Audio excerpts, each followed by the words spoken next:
임기 2달 만에 식물 대통령 논란이 나온 역사가 있습니까? 제가 들은 바에 의하면 네.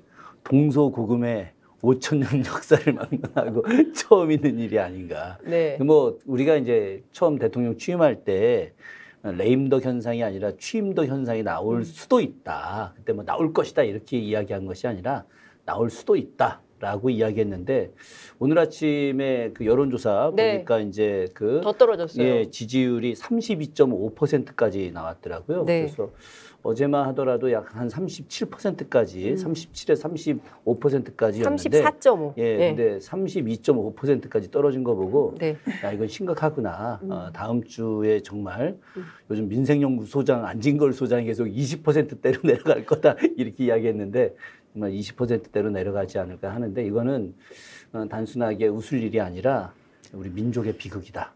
저는 그렇게 생각합니다. 정치권에서는 대략 30% 초반대의 지지율을 보이면 국정 운영이 마비된다, 레임덕이 본격화된다 이렇게 보지 않나요? 그렇죠. 지금까지 정치권 영역 내에서는 이것이 마치 룰처럼 이렇게 자리 잡고 있는데 그런데 지금 글쎄요. 새로운 룰이 형성될지는 모르겠어요. 근데 지금 윤석열 대통령이 하는 그 행보 하나를 보면은 바로 식물이 될 것인가 이런 부분에 대해서는 아직 좀 고민해야 될 것 같아요. 왜 그러냐면은 정권을 다 장악했다 할 정도로 그러니까 정부 요직의 정권은 다 검찰로 다 장악을 하고 있지 않습니까? 그래서 우리 국민들께서 어떻게 할 것인가 그리고 지금 야당보다는 여당이 어떤 스탠스 그리고 또 우리 많은 언론이 있지만 그중에서도 보수 언론이 어떤 스탠스를 취하느냐에 따라서 아마 앞으로의 행보는 지금까지 우리가 정치권을 바라볼 때 우리가 지금까지 그러니까 룰로 생각했던 것과 약간 다른 방향으로 가지 않을까 생각을 하는데요. 저는 그리고 지금 어떻게 이렇게 32.5%까지 떨어질 수 있을까? 이것이 제가 지지했던 대통령이 아니라 한다 하더라도 정말 국민적, 그러니까 대국민의 대혼란이 오는 것이고 가장 불행한 것은 지금 현재 국민이 힘들고 불행한 거거든요. 그럼 그 과거에는 문재인 대통령은 30%까지 내려갈 때가 있었어요. 근데 임기가 반년 정도 지났을 때 박근혜 대통령 내려간 적이 있었지만 임기가 2년 조금 안 됐을 경우에 이렇게 내려갔지만 이거는 임기 2달 만에 이러는 것은 정말 깜짝 놀랄 일이다. 그리고요.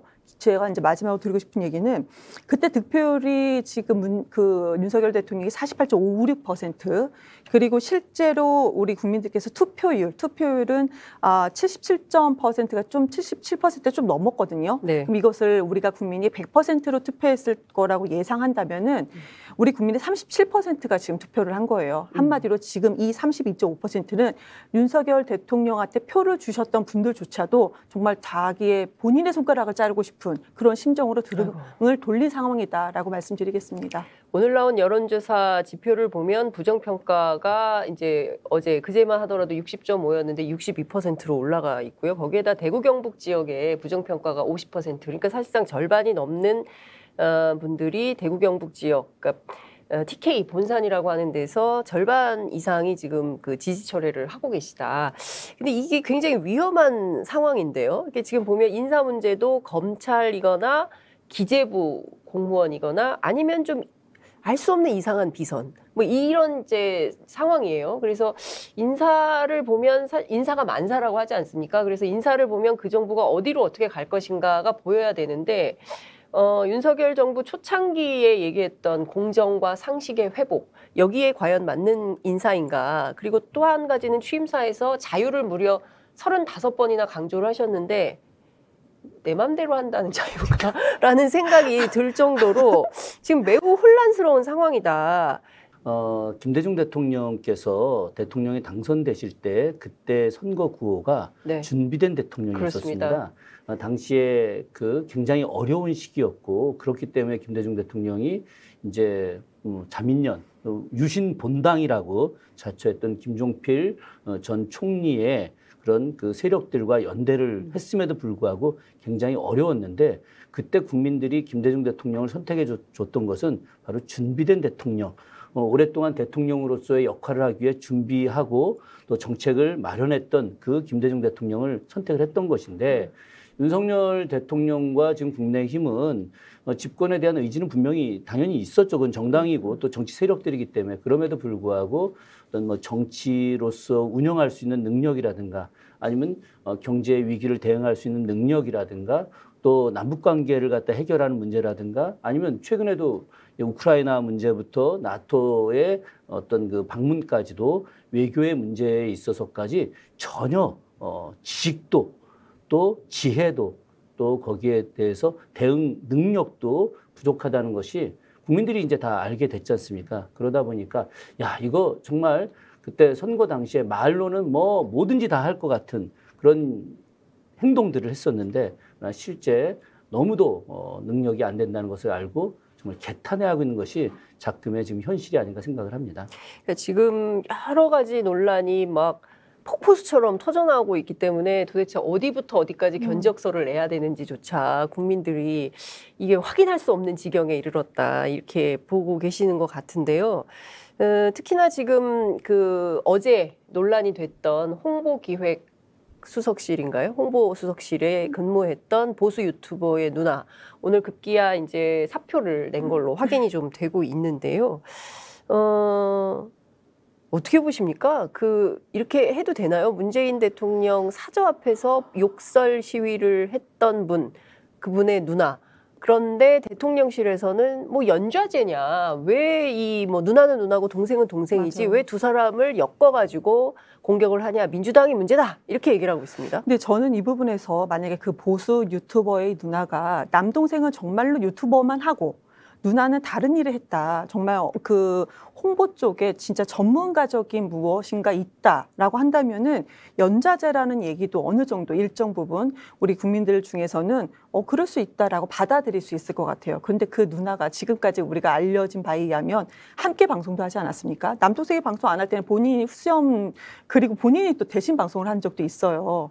그렇기 때문에 이상하지 않는가. 그리고 두 번째로는 그러면은 그동안의 과거에 이렇게 유튜브 방송을 보면서 그 당시 후보, 윤석열 후보한테 계속 추천했던 사람이 누구였냐. 우리가 알기로는 그러니까 보수 쪽의 그 패널들 분들도 나와서 하신 얘기가 지적하면서 한 얘기가 이름이 김건희 씨가 거론이 됐었어요. 김건희 씨가 그 유튜버를 방송을 많이 보시고 이렇게 추천을 하신다더라. 이런 얘기를 저는 그럼 김건희 여사가 추천한 겁니까? 그건 모르죠. 오늘 그거는 모르죠. 변호사가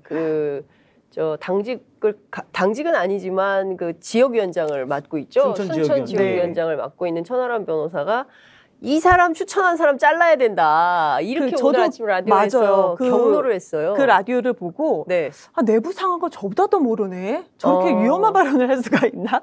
아니 모니터링을 저는 정말 많이 하거든요. 모니터링 하면은 왜냐면 우리 당 내 상황은 제가 취재를 하면 돼요. 근데 저쪽까지는 모니터링을 많이 해야 돼요.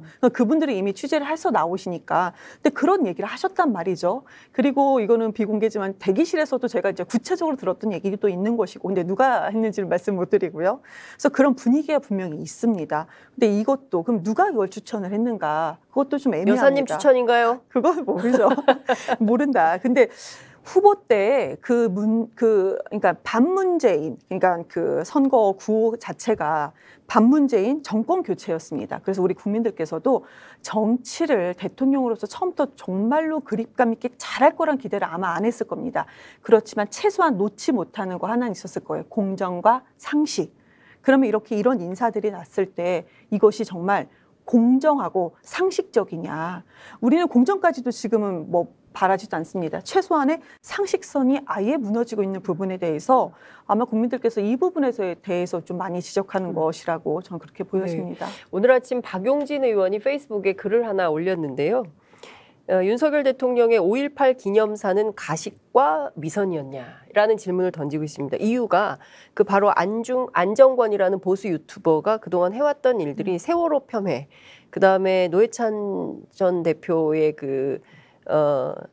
비하, 뭐 잔치국수를 먹으면서 먹방을 했었고, 그다음에 5.18 폄훼 왜곡, 그리고 뭐 이런 것뿐만 아니라 뭐 수많은 욕설, 뭐 이런 내용들이 있고, 말씀하신 대로 오누이가 같이 방송을 하기도 하고, 경우에 따라서는 이제 누이께서 먼저 뭐 방송을 하기도 하고, 뭐 이런 상황이 벌어졌기 때문에 이거를 국민들이 도무지 이해하기가 어렵다, 이런 이제 비판이 좀 나오는 것 같아요. 그런데 교수님, 이런 정도의 심각한 상황이 되면 보수에도 책사가 있지 않습니까? 예전에도 많은 책사들이 사실은 선거가 끝나면 전략가가 딱 등장해가지고 인터뷰하면서 내가 이 사람을 이번에 이렇게 당선시켰어. 이런 얘기를 과거에 많이 했었어요. 그런 분들이 이제 장관도 되시고 막 이렇게 하는 건데 이번 선거에는 그런 게 좀 안 보여요. 거기다가 오늘 아침 동아일보에 어떤 칼럼이 실렸냐면 윤석열 대통령 옆에 탁현민이라도 데려다 놔야 되냐.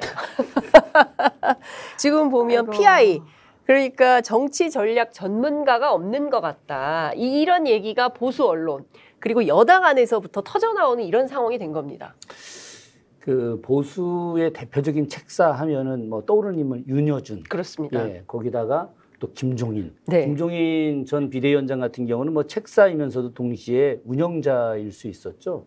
그런데 얼마 전에 이제 그 박지원 전 국정원장이 모 라디오 방송에서 그런 이야기 했었죠. 조만간에 김종인 비대위원장도 이거 팽당해서 잘못됐다간 큰일 날 수 있다. 뭐 이런 이야기를 할 정도 상황이 된 거 아니겠습니까?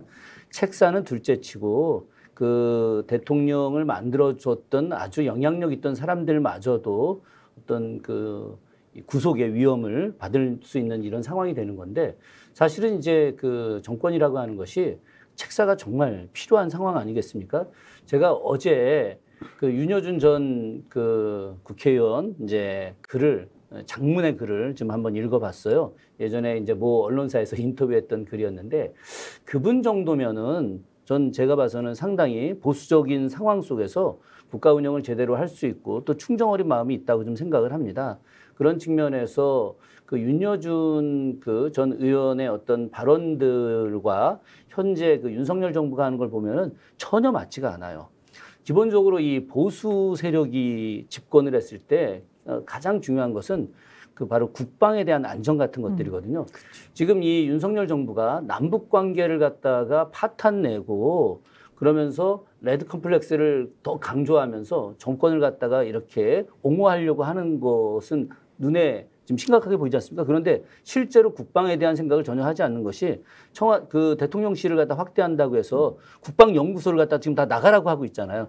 그 국방연구소라고 하는 것이 굉장히 큰 건물이고 많은 인력들이 있는데 바로 이제 북한뿐만이 아니라 아시아 일대 전체에 대한 그런 여러 가지 뭐 전파라든가 혹은 뭐 그 암호 혹은 또 이 국방에 대한 연구를 통해서 어떻게 운영되어야 되는지를 연구하는 곳인데 아니 당장 자기네들 공사해야 된다고 빨리 니들 나가. 이거는 기본적으로 있을 수 없는 일들이거든요. 그렇기 때문에 책사들 자체가 이제는 아예 존재하지도 않을 뿐만이 아니라 과거에 보수 정권을 만들었던 그 중요한 책사들이 이 정권에 대해서는 그냥 더 이상 신경 안 쓰는 네. 그리고 관심도 없어지는 니들 이러다가 맘대로 해라 라고 하는 정도 상황까지 간 것이 아니냐 그런 측면에서 저는 심각하게 지금 바라보고 있습니다. 지지율이 계속해서 더 떨어진다고 한다면 이들이 할 수 있는 일들은 뭘까? 결국 사정정국으로 5년 내내 가지 않을까 하는 그런 참 슬픈 생각밖에 안 듭니다.